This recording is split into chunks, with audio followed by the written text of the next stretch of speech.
Attention company. Present. Arm. Order. Arm. Attention company. Present. Arm. Order. Arm.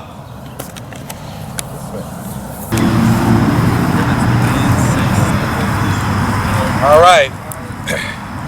When I call your name, please answer here, First Sergeant. Second Sergeant Robert Mackay. Here, First Sergeant. Did I say it right? It's a Scottish way of saying it. McKay. You Englishman. We're not expecting First Sergeant Robert Moyer. Second Sergeant is here, Jason Coleman. Fellow Sergeant Dan Blander is supposed to be here, right? Mm-hmm. Ordnance Sergeant Wayne Atkins. Here, First Sergeant. Corporal Cornelius Reagan. Here, First Sergeant.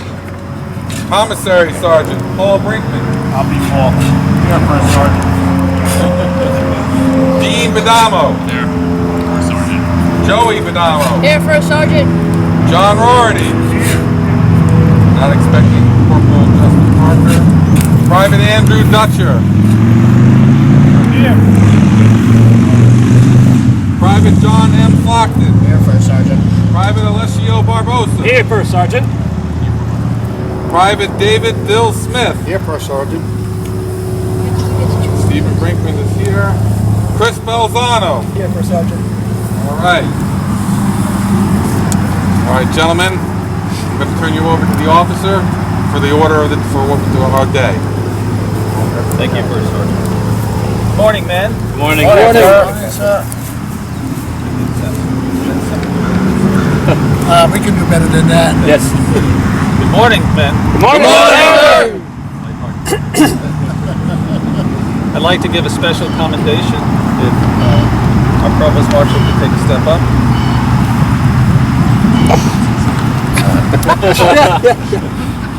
There. Turn and face the men, sir. I'd like us all to give a big huzzah for this guy who gave blood, sweat, and tears to get this camp set up, bring our books, and make sure there are no parents in the neighborhood. And I'd like to give a special shout out to Sarah Huzzah for our Provost Marshal. Huzzah! Huzzah! Huzzah!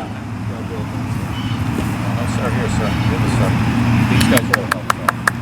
Real did it. It's not just me. We also have a special guest in our ranks, and if he gets killed, murdered, or maimed, my daughter will kill him. It's Chris. This is his first time being a reenactor, and if we could give him some support and help and assistance, and not have him maimed, injured, or killed, and my daughter will kill me, I would appreciate it. Okay.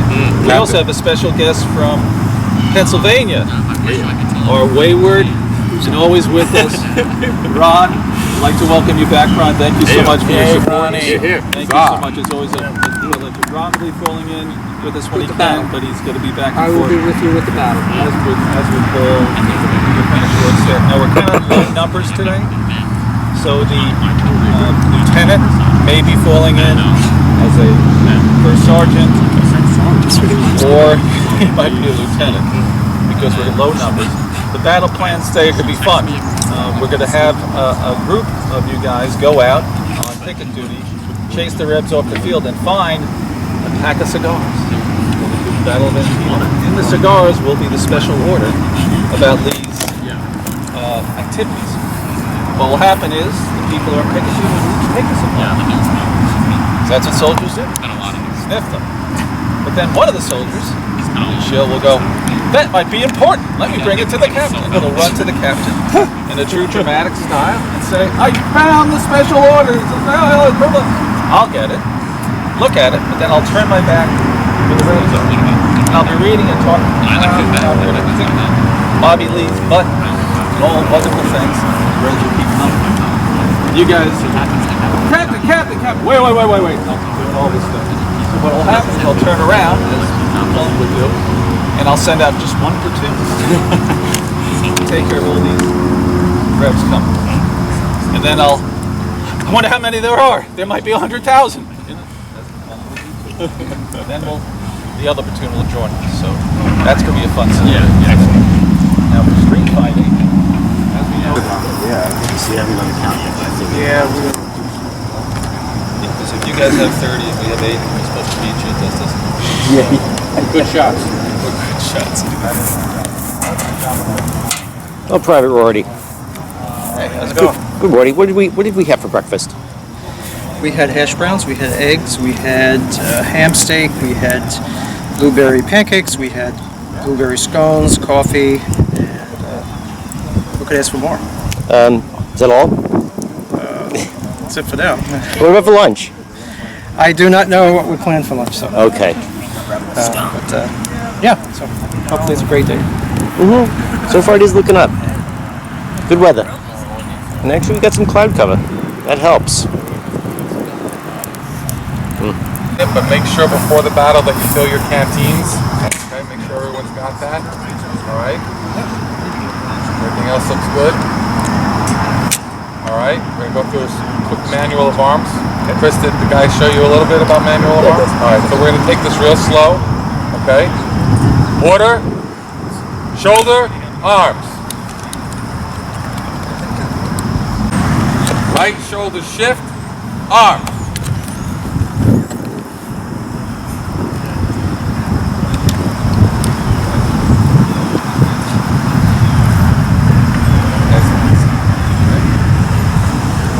Shoulder, arm.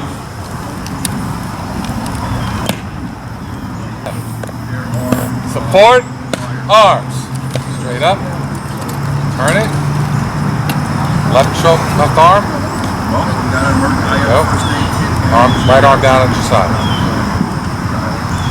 Shoulder, arms. Out. Turn it. To the side.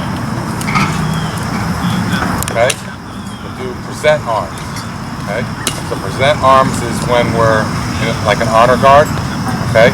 If we're honoring another, we're going to probably do present arms at the end of the battle. It's just kind of honoring the Confederates. Okay? So it's just simply out in front. Your thumbs are straight up. The rifle should be right. The cock should be right about it to your stomach. Okay? You just hold that pose. Okay? Present arms. Turn the rifle. Turn it. There you go. Do we tee our feet for that? No. We keep straight? Okay. Right hand on the spine of the stomach. Right hand on the spine of the stomach. Yeah, he's on. Yeah, put his right hand.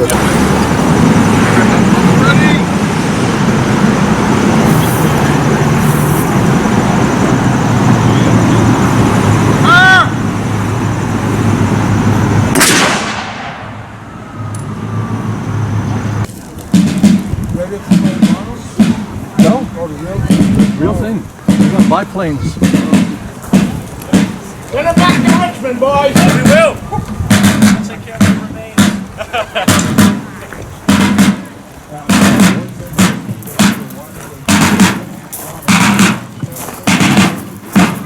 Company!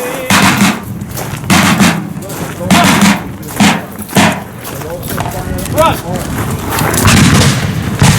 Here they are! Boys! Far away at the... Right wheel, march. Halt. Forward, march. Now the push starts. I'm coming back to Richmond, boys. Hold on. Right wheel, march. Forward, march. Halt.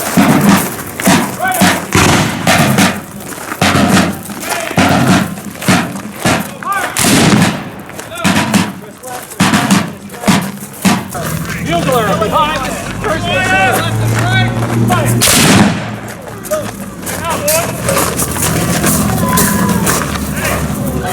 And again, we're so used to movies where everybody falls right away. Remember, these are young kids, which obviously most of us are not, but these are young kids firing these weapons. They've had little, if any, training. The U.S. Army didn't spend a lot on ammunition back then either. First platoon, second platoon, right,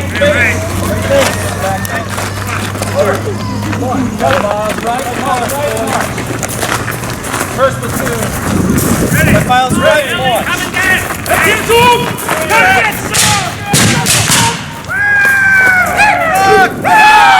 Got to get set! Fire! Go, boys. Let's go! Let's go!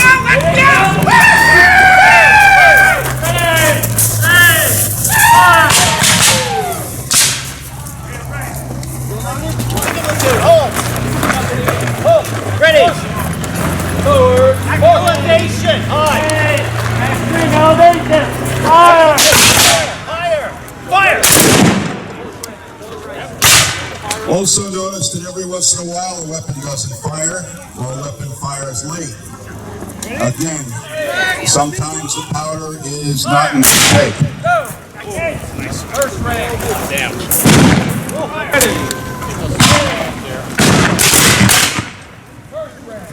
Ready. Fire! Rear rank, blue. Now, one thing we don't do that they did, we do not draw ramrods because it's a bad habit. Even then, they fired the ramrod off. Here, if you fire the ramrod, somebody get hurt. Aim! Fire! Guys, forward. March.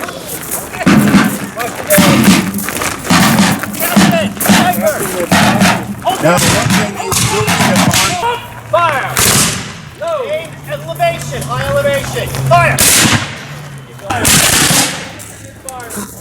The other one.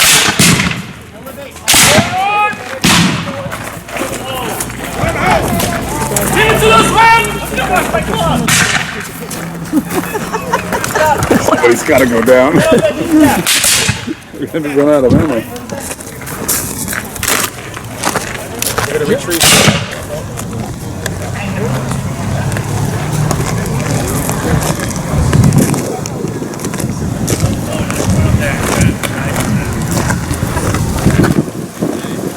We need a detail, first sergeant, to carry the wounded back to camp.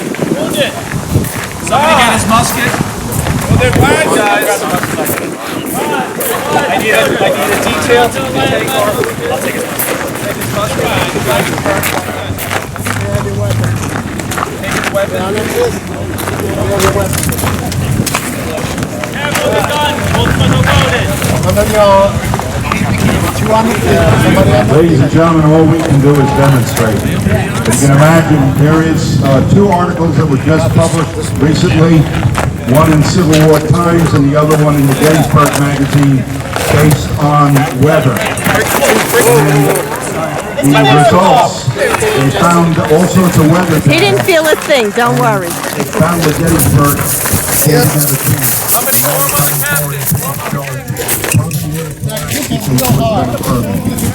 From the Union because they felt that the Union people in Washington were taking away states' rights. But the big picture really was expansion westward. We had a lot of territory out there, Oklahoma, all those places that were still territories. When they apply for statehood, they're going to ask the question, should it be a free state or should it be a slave state? That was the big question. The people in Washington, especially the abolitionists, they said it shall be free states. The South says, no, it will be slave states. If you say they will not be slave states, you're taking away our rights for self-determination and sovereignty. Okay? So that's what it all came down to. That's why the war started. South Carolina seceded from the Union on December 20th, 1860. Followed 10 days later, on January 1st, by 5 other states. Namely, we have South Carolina, we have Georgia, Florida, Alabama, Mississippi, Louisiana. That's 6 total so far. There were 7 because 1 month later, 1 February, Texas joined. Okay, so now we have 7 states consisting of the Confederacy. Okay. 33 stars, 1861. Another flag with 33 stars looks like this. Now I need to quantify something first. And not until 1920s, early 1920s, did Congress enact a law that standardized how the American flag is to be designed, handled, flown, whatever. They came out with a law, okay? So up until then, every state was allowed to design their own pattern of stars on the blue field. So that's why you see this pattern, which was slightly different from the one I just had up. Both 33 stars, okay? This particular flag was flown on Fort Sumter in South Carolina, which was under federal or Union control. Okay? In April of 1861, 4 months after those 7 states seceded from the Union, Fort Sumter was fired upon from Fort Moultrie. Anybody ever looked at the latest quarters that they issue out that has Fort Moultrie on it? Wondering what the heck is that all about?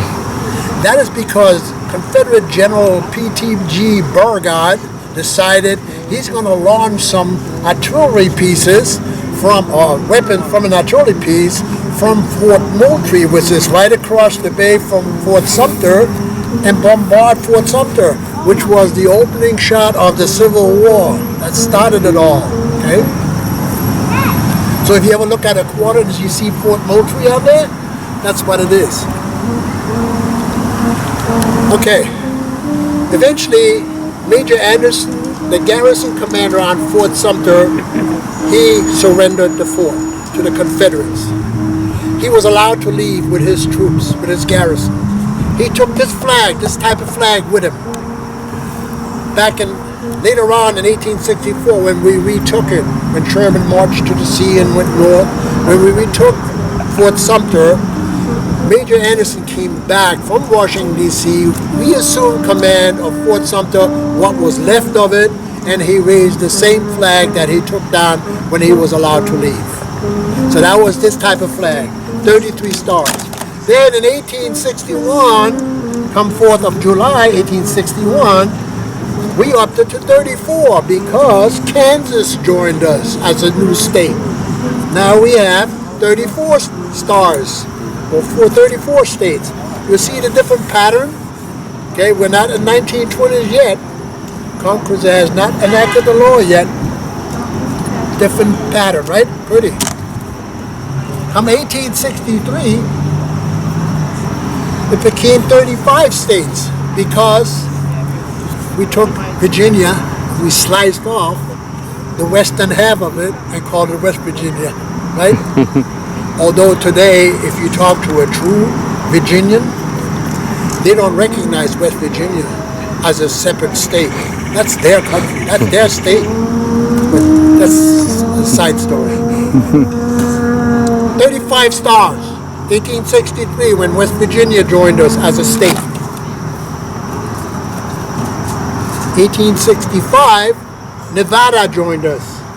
Now we're 36 states. Now this flag, this is our type of design, has a special significance because this type of flag was draped over the casket of Lincoln after he was assassinated and when he was laid in state in the Washington, D.C., in the Capitol building in the Rotunda. Okay? It covered his casket. It covered his casket when the casket moved onto the train to go to Springfield, Illinois. For his burial, it was folded up, put back in storage in Washington, D.C. It was then used 3 more times for 3 more presidents that were assassinated. Anybody know who these 3 are? Okay, we have Garfield. 1898 or 1809 was McClellan. Oh my God. McKinley. Garfield, McKinley, and Kennedy. After Kennedy, they folded up the very same flag that was taken out of storage from all these years. They folded it up again, put it back in storage, and we're all kind of hoping we don't ever have to use it again for that purpose. Okay? American flag. Now, the Congress enacted a law that says all stars must be of equal size and they must be placed on the Union on the Union field in a symmetrical order. Oh, I will next time. I'll let you know. Yeah. I'll say something like fire in the hole when I see the guy ready to go. So that means everybody's awake. Yeah. Oh yeah. Okay, so that's when they said all the stars must be symmetrical. That's why today 50 states, easy to do, right? What about if one of our territories, like Puerto Rico, becomes a state? We have 51. That's an odd number, isn't it? How can it be symmetrical? It can't. 3 rows of 9 is 27, and 3 rows of 8, 24. 51 total, right? It's just that the 8 ones are indented, but it's still symmetrical, right? Okay, enough of that. This was the American flag that was used. Let me take this down. When the war started.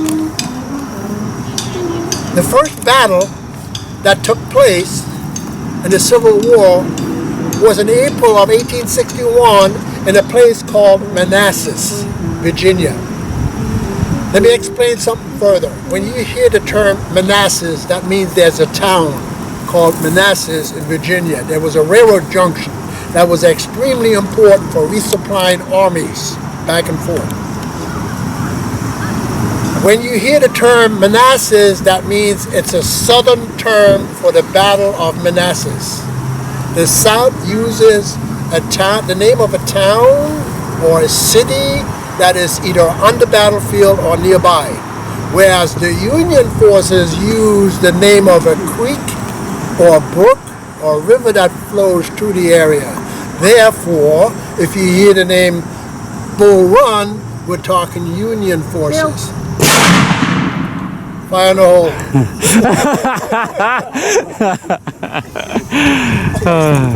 So if somebody says Bull Run, that means the Union forces. Manassas, they're all the same place, the same battle. Okay? It's just that different armies call it different things. During that battle on Henry Hill, I don't know if anybody has ever been there. On the Battle of Henry Hill, those two forces were opposing each other. The Confederates were coming from this way. The Union forces, 75,000 strong, came the other way. They thought that this war is going to be over in one battle. They had women and men in their fancy carriages with their parasol and with their stove hats and their picnic baskets in their carriage and horse-drawn carriage, go to 30 miles from Washington, D.C. to Manassas, and spread out the blanket. They wanted to watch the battle, and they did. Except the battle turned out to be a rout. It was called the Great Skedaddle because the Confederates beat the heck out of the Yankees. And they drove them back across a tiny little bridge that was crossing Bull Run, which was nothing but a little trickly waterway. It was a tiny little bridge. And guess who was with them on the other side? The people from Washington, D.C. on their picnic.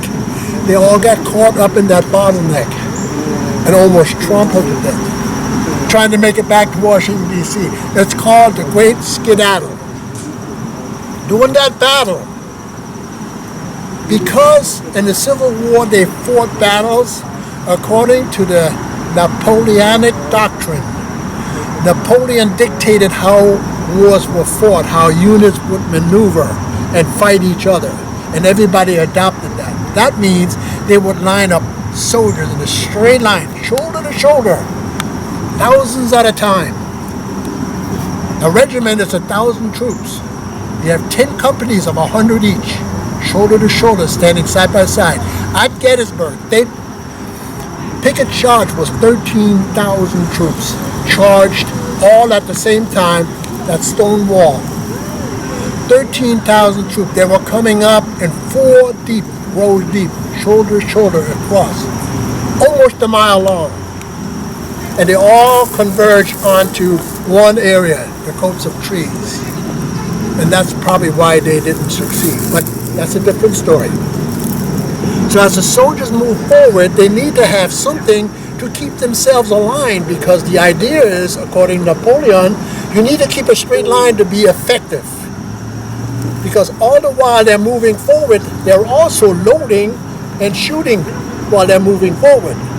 So they are looking for something to line themselves up on, and they use flags, very distinctive flags.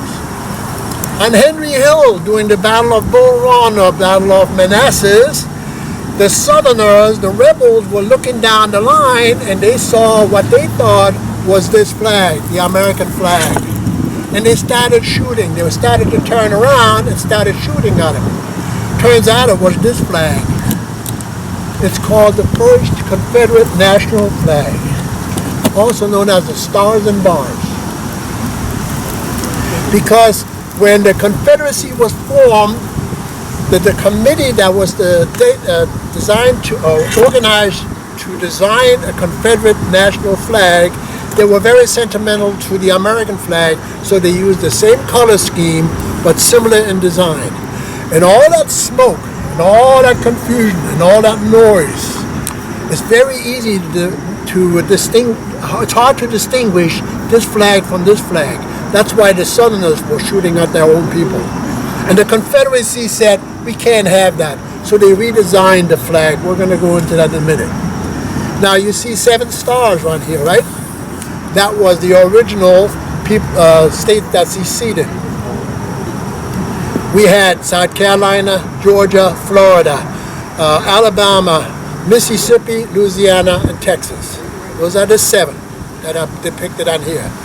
When Fort Sumter fell, and Lincoln said, I need 75,000 volunteers to form an army to fight the Southerners. The South had 4 more states seceding, in addition to the 4. Fire in the hole.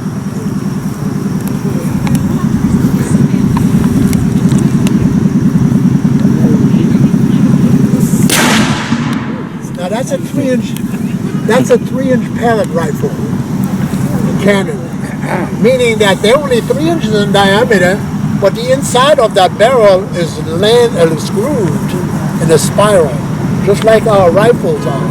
So when the bullet is pushed down there, it engages those grooves and cuts a little groove in a spiral on top of the powder charge. And when it's sitting all the way down there on top of the powder and they're setting it off with a spark, that powder ignites and it seeks the least point of resistance. And the only way it can go is pushing that projectile forward. And when that projectile goes forward, it follows the lands and grooves that are cut into the barrel in a spiral. Look at football, when you throw a football in a spiral, that gives you more distance and more range. That 3-inch parrot gun will fire from here to, what is that strip of land called? Fire Island. It'll reach that far. That far? That'll reach easily 6 to 7 miles. It will. Now, can you imagine that thing lowered and shooting straight at the cars over there with like the troops? And they have projectiles in there that are made up like a shotgun shell, a little, After a while, the Confederates were using scrap metal to put in their charge. Well, anyway, gotta go back to this. They were shooting. This particular was 7 states, right? 4 more states seceded. They were North Carolina, Virginia, Tennessee, and Arkansas. So now we have 11 states, right? 7 and 4. Lo and behold, here comes another version. This is what the flag looked like that they actually made. But it has 13 stars on it. Why? Because there were 2 states that never seceded from the Union. But they never joined the Confederates either. But the Confederates thought they belonged to them. It was Kentucky and Missouri, because they were both slave states. But the South felt that they belonged, those 2 states belonged to the South. That's why you have 13 stars. You have your 11 and those 2. Okay? This is called the Stars and Bars. When the troops were shooting at their own troops because of the similarity of the colors, the Confederate government said, we can't have that. So we're going to have to redesign our flag. So they came out with this design. It's called the stainless banner. Why? Because it is pure white, and it has up in the top left-hand corner a symbol called the Confederate battle flag. Okay, that was the flag. But when there was no wind and it was on the flagpole, or they carried it into battle and it would not unfurl, it looked like a flag of surrender because it's all white. The troops didn't like that. So the Confederate government says, well, we're going to have to redesign it again. So they came up with another one. As late as March of 1865, they came out with this flag. It's called the Third National Flag. And all they did is they took the stainless banner and added a red stripe, and they now call it the stained banner, because this is supposed to represent all the blood that the Confederacy had shed up to that point. Remember, March of 1865, the war only had a month to go. Okay? They came out with this flag, called the Third National Flag. This next to last flag is a little bit of a controversy in today's day and age. I will not get into any kind of political debate with you on that, if that's what you have in mind. I will just tell you the significance of historical value, and that's called the battle flag, Confederate battle flag. Sometimes they call this the Stars and Bars. Wrong. That is the Stars and Bars. This is the Stars and Bars. This is not the Stars and Bars. This is the Confederate battle flag. It was designed by Confederate General P.T.G. Beauregard. And he wanted to design a flag that so when his troops are lined up and they're charging and they're looking left and they're looking right, they want to have a distinctive flag that they can identify and not shoot on their own people. So he came up with this design. It was never officially adopted. It was never officially adopted by the Confederacy. Okay? It was huge. It was 48 by 48. It's a huge square flag that they brought into battle. There were quite a few states, as of recent, who had part of this flag in their logo of their state flag, and they were asked by certain groups that represents something that was not liked, so remove it. And the state of Georgia removed it, the state of Mississippi removed it, they all removed it, okay, because that signifies something else. It was really only used to identify where the troops had to be. But if you look at this a little bit deeper than that, you will get into the real cause of why we fought the Civil War. Okay? Expansion westward, all those territories that had not been declared states yet. Should they be free? Should there be slave states? That was the big question. Okay? That is the battle flag. My last one here is my favorite. It's called Bonnie Blue. Bonnie Blue is very unique. If you sign on to iTunes and put in Bonnie Blue, it will send you a music that stays with you for the rest of your life. It gets into your heart. It's that pretty. It's a very pretty song. Bonnie Blue came about as a flag in 1810. As early as 1810, as the state of Florida flag.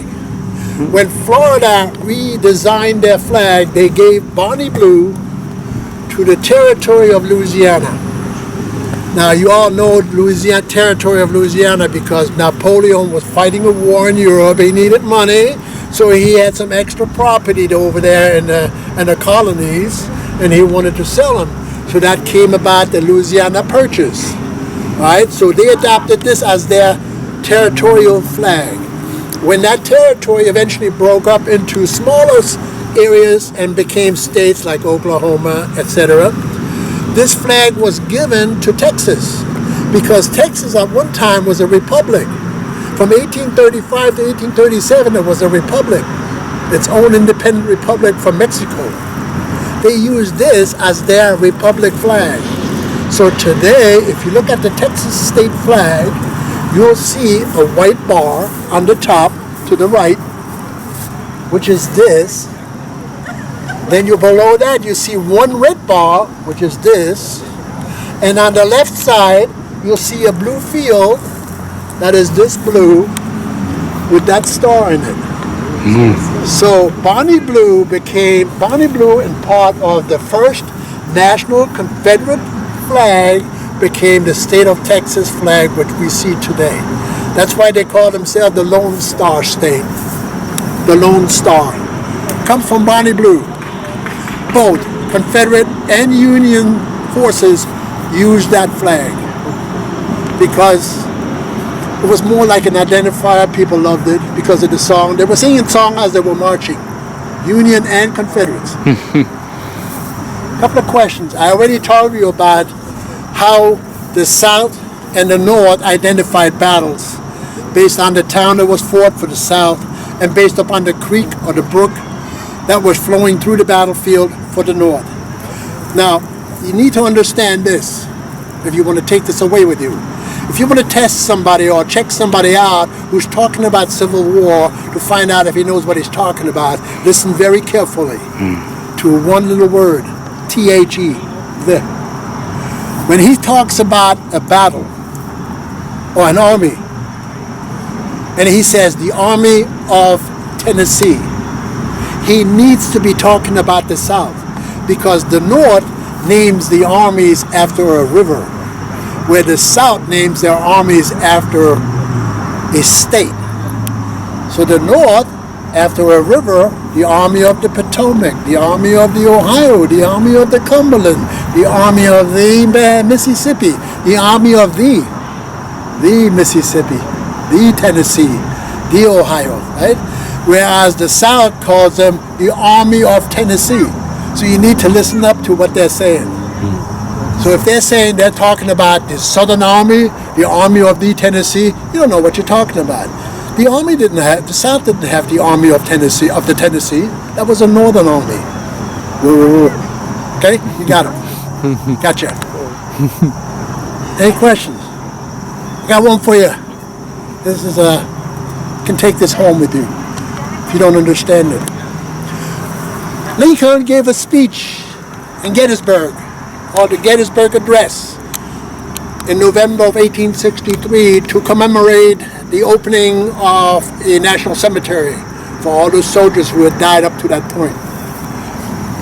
He gave a speech that was only 2 minutes long. He started off by saying, 407 years ago, our forefathers, etc., etc.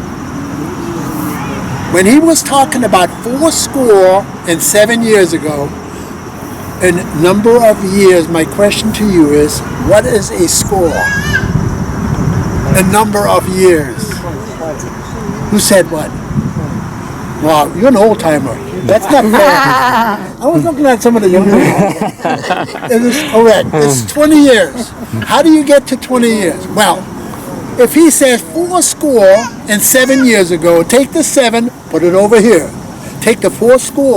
Okay, when our forefathers, when they established this country, it must be 1776. So this happened in November of 1863. That is 87 years from 1776 to 1863.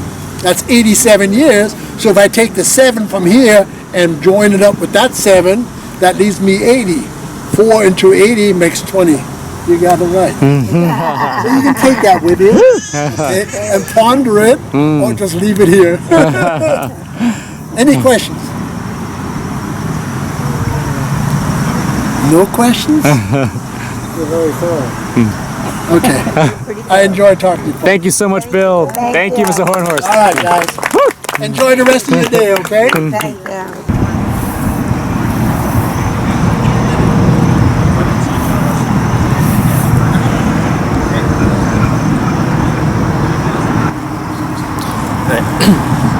Good evening and welcome to the camp of Company K, 67th New York Infantry, also known as the 1st Long Island Volunteers. And this is the 14th annual Civil War weekend at the Grange. And today, quite an important day. It's September 17th, September 17th, 1862, which was Battle of Antietam, the single bloodiest day in all of American history. Today is the 160th anniversary. So today is September 17th, 2022. And we just finished our Saturday program. We just closed up, just had dinner, and we'll be retiring some flags a little way over there. And we'll be spending the night and finishing off the weekend. We've had the best weather I think we've ever had at any event. And tomorrow might be a little bit warm, but it'll be a shorter day. So far, the feedback from the public has been great.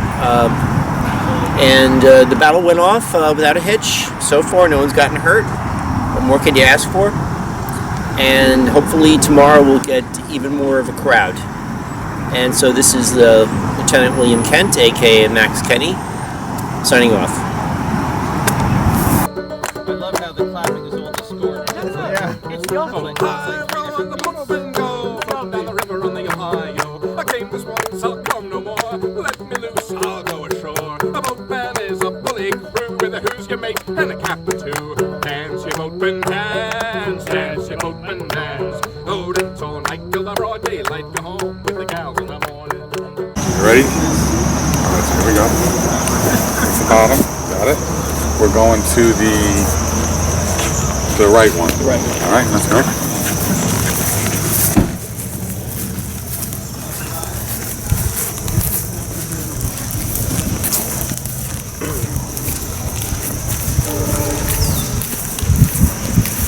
Attention, company!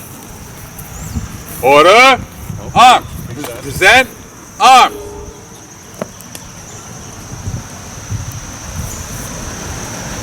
Step away. Good. Order! Arms!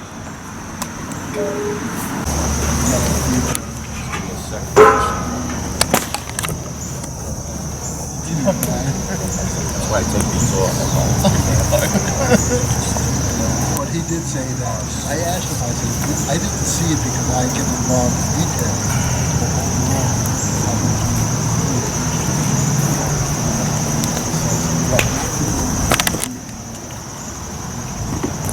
Yep, run it up. Alright, same thing. Drop the bottom. Got it? Alright. Go on the other side. Yep.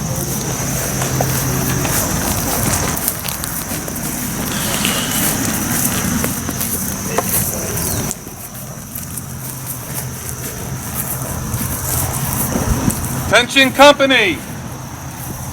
Present arms!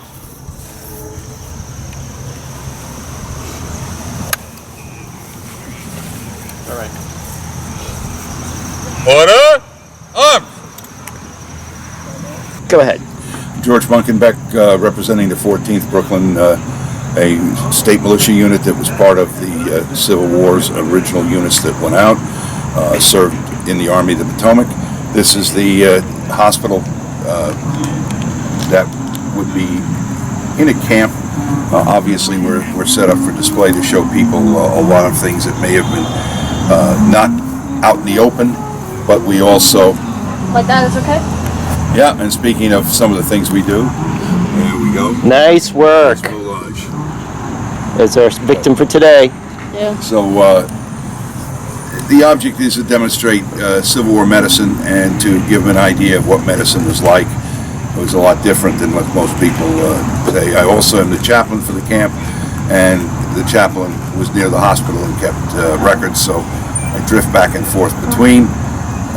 The whole purpose of this is to show people what Civil War life was like. We get an awful lot of, I didn't know that, or I thought it was much different, so it is worthwhile to do this, not to celebrate a war or to celebrate anything particularly, but to let people see what life might have been like as well as we can reproduce it to this year, to this day. This event, we're at Islip Grange, which is at the town of Islip Grange Park. We do this every year in September or thereabouts, and we demonstrate, again, set up camps so they see what life was like, maybe a little about what battle might have been like for the soldiers, let the people see some of the things, not only what they ate, what they had to go through, but to give an idea of what life was like even here in the town of Islip. The town of Islip actually bankrupted itself supporting its soldiers in the field and their widows and their orphans and children. So it was an important time for the town, so this is one of the reasons for this event. George Munkenbeck signing off, Islip Town historian and the doctor and chaplain here at the camp. Thank you.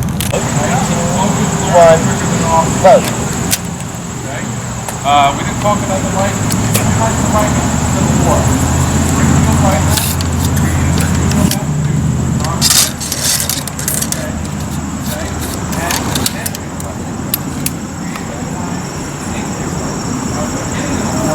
Done. Done. Minus 18 seconds. 18 seconds. You make some seconds and then. 5, 4, 3, 2, 1. Left.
Weapons clear?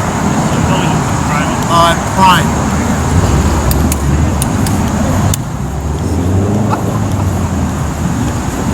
Let's go by the road.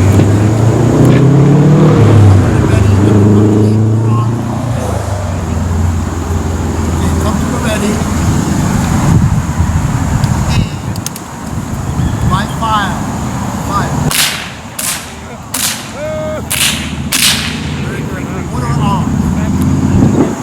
Place rest. I'd like to present once again. 15 minutes till artillery demonstration.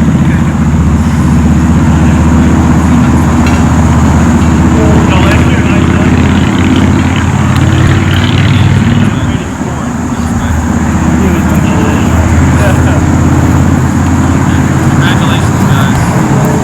Well done. Well done. Well done.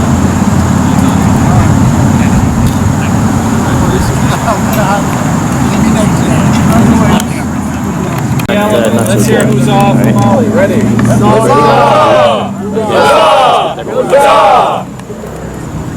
we go. Can you see? Yeah, I can see it now. And he's truly a Civil War reenactor. There we go. Now he's ready to trifecta. That's right. Slept in the tent, Diane yelled it. What will be the next one, Mike? What's the next one? We'll have to write the test. He freezes his butt off in that tent. Yeah. I'm very proud of how you guys worked. Very proud of how you guys fought. This whole weekend has been awesome. And I'd like to turn it over now to our lieutenant who has a special presentation.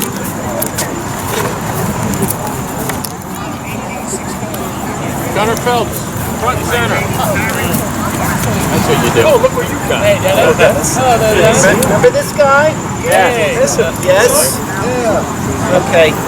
This is Dennis Phelps. We actually have a couple of people in here who are brand new. Well, hey, Dennis is really not one for a ceremony. He has always been the quiet one, and has a wild side. I told you about how he in the cemetery last night. Anyway, Dennis has served as a Civil War reenactor for maybe 30 years. Yeah, because he started out with the 119th, and then when we created 67th New York in 1997, he was one of the original founding fathers. So there were, I believe 12, That's a lot. I think so. About 7 or 8. Yeah, and well, slowly over the years, Mr. Phelps was the last man standing. And obviously, when he retired in January, did so quietly, didn't want to make a big fuss. And so I'm returning the favor by making a big fuss. I think it's the least you deserve, you know, after all the service, you know, and look, you know, with you gone, I'm the last man standing now.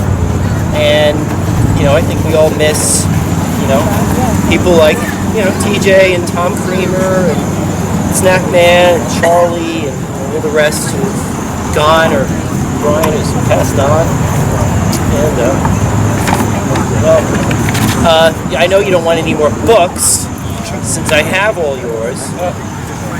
So before we present this, we'd like to spend a special present arms to you in honor of all the work you've done. Company, shoulder arms. Present arms. It was either present arms or shoot shot. I didn't know which one. You do both. Thank you. So that means it's been an honor. So I thought that we Shoulder arms. you know, with Order arms. Parade rest. I mean, when Charlie was here last year, you know, we gave him a nice framed photo, and I think that won't take up too much space in your house. And here it is. And this is a group. Yes, it's all me. This is a group photo of us at the 20th anniversary ball, which is almost 5 years ago. And we have you seated in center.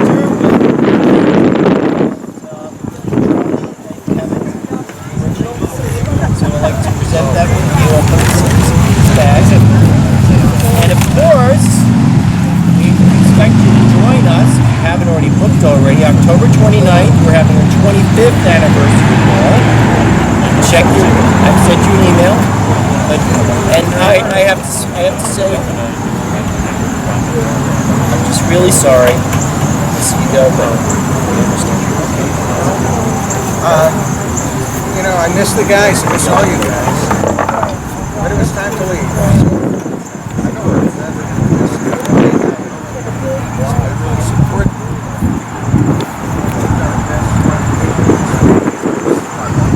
So they're absolutely giving as much out of this experience as I have.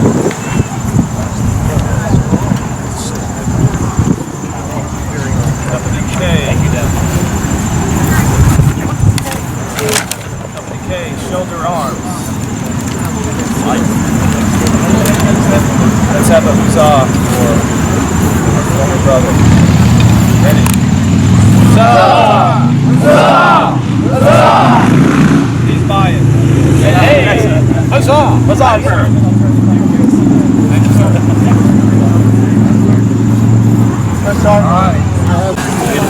You check and I'll check, and then we'll. The other thing is, if somebody asks me how bad were the wounds, impact of a 58 caliber Springfield rifle bullet is the same as an M4 assault rifle. It is identical. They have fired them into Glusser and blocks to test it, and they come out the same. So we can learn a lot from that also, and they are doing that. So this was our medical thing. One of my favorite medicines at the time, and of course, without my reading glasses, which are somewhere in camp, I can't read this. But this little bottle is a representation of a medicine, miracle medicine of the time. The fellow, you might know him. His name is Dr. Pfizer.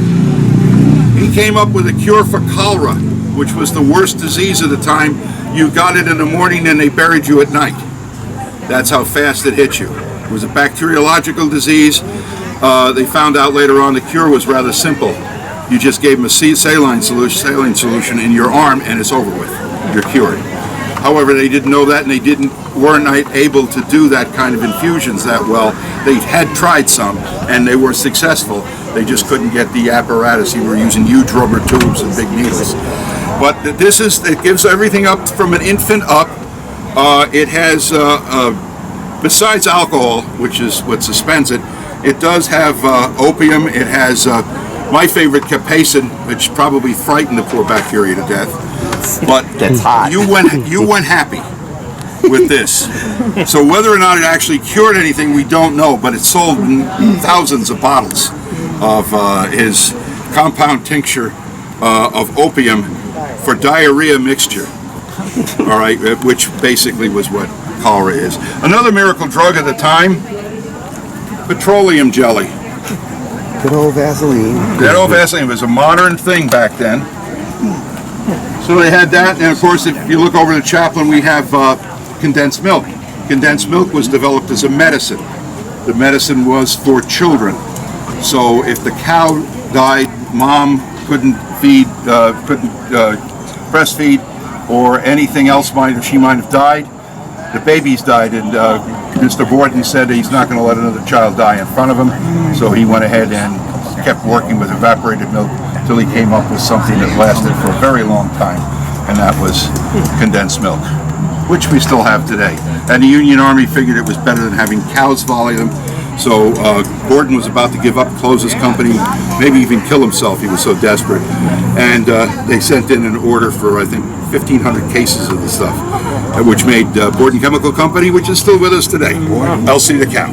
Elsie. Hope Emerson did the voice. So, this is a pill maker. They would mix up the pills from the box. They would get in a mortar and pestle, get it nice and fine, put it in clay with a little water, roll it into a Tootsie Roll, place it here, and roll that over, and out would come pills. You took all of your medicine back then. The reason you took all of your medicine is nobody knew how much was mixed in any one portion.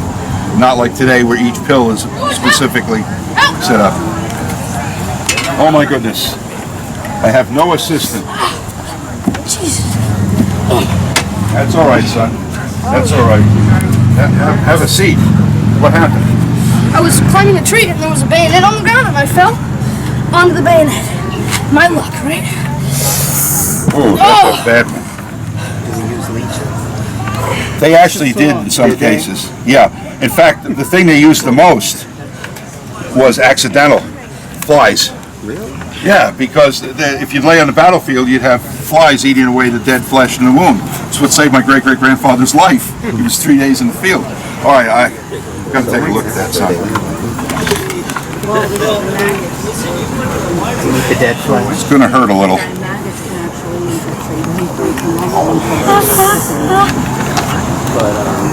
That's bad.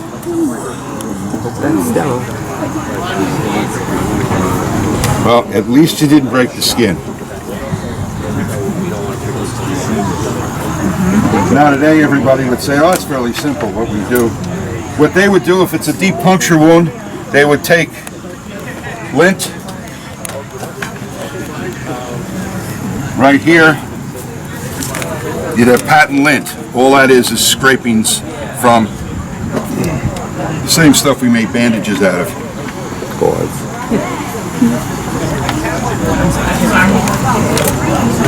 Then they might wet it. In this case, it probably would be a wet wound. The reason they wet it is for some strange reason, the wet wounds seem to heal better. You know, today we know that keeping out certain things, they've actually rinsed it out. The water wasn't infected, it'd be fine. But you notice I still haven't cleaned anything. I might clean it up or just say, all right.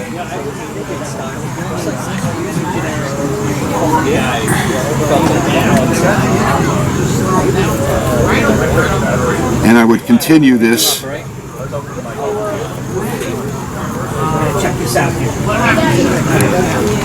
And this is all they had. They did not have the fancy stuff we have today. They would have these roll bandages. Obviously, I would use a larger one. This would be packed with lint. And again, the way they used to tie these was that they would then, when they got down here, they would cut them or rip them and then tie on either side. And they would keep wrapping depending on what they had. Now, right now, this one was out. Let's see. I know, son, it's hurting. Now, what would I do for pain? Opium. Whiskey? Whiskey. No, well, whiskey, that's for me. So,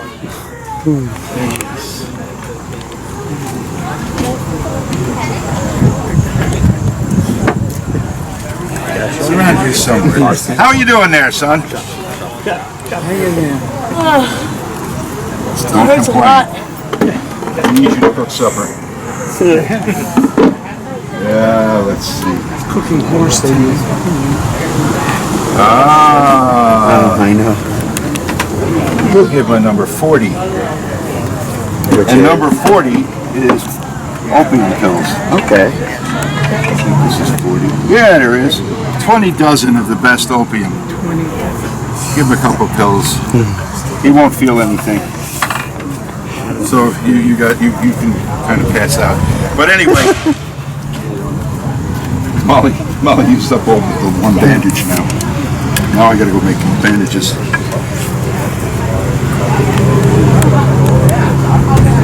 Yeah, unfortunately, the fake blood is a problem. Corn syrup. Oh, it got on the ground. I'm sorry about that, son. And we would watch this. Now, one of the things is you're going to get pus, you're going to get infection. We would still watch it and possibly clean it out. And if he was lucky, he was lying on the battlefield with all of that, that would attract flies, and they would attract you, for goodness sakes, get out of there. Attract flies, and they would actually eat the dead flesh and the infection. Which, of course, was kind of gross for the soldier, but in many cases saved his life.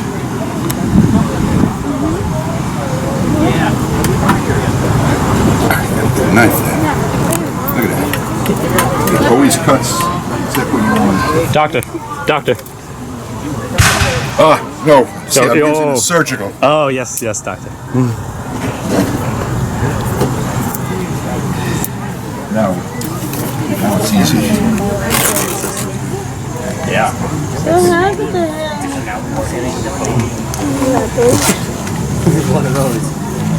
Now, tell your sergeant you should stay off this leg for a few days. Now, Get the bill. no, we take Blue Cross and Gray Shield. But actually, what you just saw is what they would do. Again, minor wounds in camp would come in here all the time. Depending on how good the doctor was, is how good the bandage was. This is not the world's greatest bandaging, but again, they would be probably looking at it and the next day changing it, or they forget about it and they march off and what happened to so-and-so? I don't know. So you got to see a little bit. You can put your foot down now. You can get back to work. And don't come in tomorrow with the headache thing you pulled the last 3 days.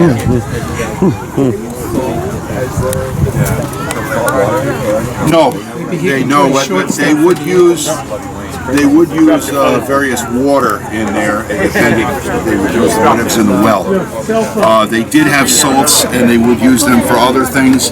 They would make up potions and so forth. Yeah, but not disinfecting. They didn't understand disinfection. If you do nothing about sepsis, or you believed in the theory they did that all disease was inside, right, you're not going to do that. It was only coming to the fore in Europe. I was going to take this if you don't mind. Thank you. How you doing, Johnny's? Hey, Captain, he's running over your sword. I told you. Oh, there he goes. There he goes. Oh, God.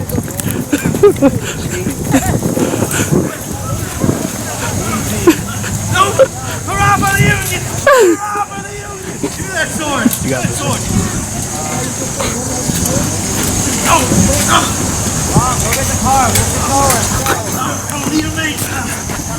Hurrah for the Union! Hurrah! Huzzah! Captain, we got you, sir. You got me, Johnny. What are we doing with this traitor? Maybe we get something for him. I think we should try to trade him. Just shut up. Are you done with it? For officer?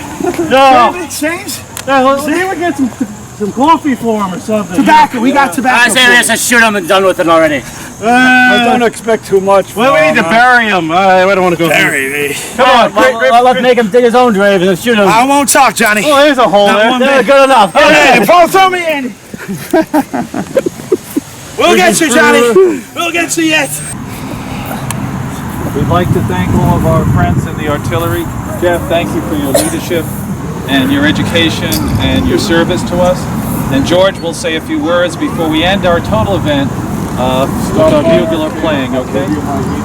George, first on behalf of the town of Islip, Supervisor Angie Carpenter, this takes months of effort to put this together. Sometimes a little bit of agita to put it together, but we put it together for 14 straight years. We'll be back here, as we said in the Coast Guard, God and the Commandant willing. We'll be back here and come on and see us on Saturday and Sunday. But hopefully you've learned a bit about American history. Can I ask the military personnel uncover? Uncover? Uncover! Let's bow our heads. Heavenly Father, we thank you for a nation we can celebrate. We thank you for a history. Though there are problems, we have solutions. Let us never forget as Americans, we have a long history and a long history of working together in unity. Amen. Amen. Bugler, sound, temps. Up, uncover again. Uncover, uncover, uncover.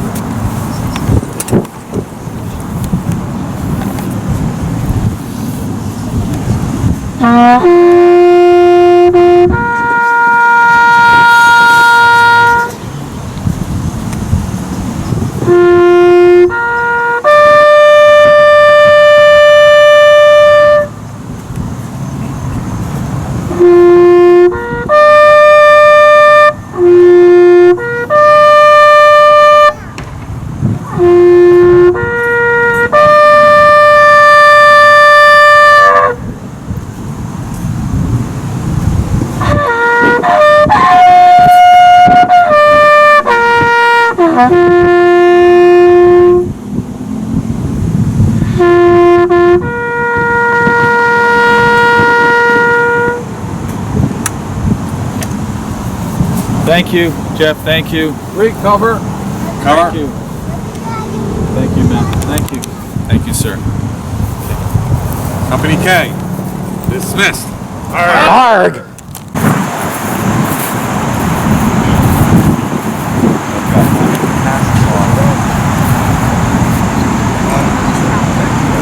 Roll it up. Got it? Yeah, just break it, Rob, and then roll it up with the rest of the room. Break the torque, I said. Yeah. I got it. Just.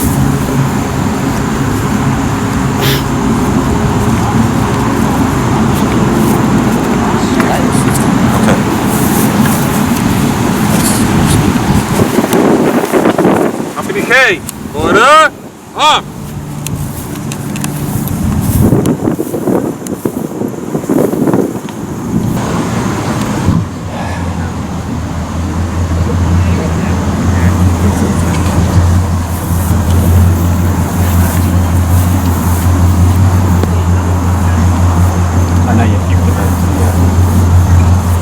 Company K, order up. All right, greetings. This is Lieutenant William Kent, aka Max Kenny, Company K, 67th New York Infantry, also known as the 1st Long Island Volunteers.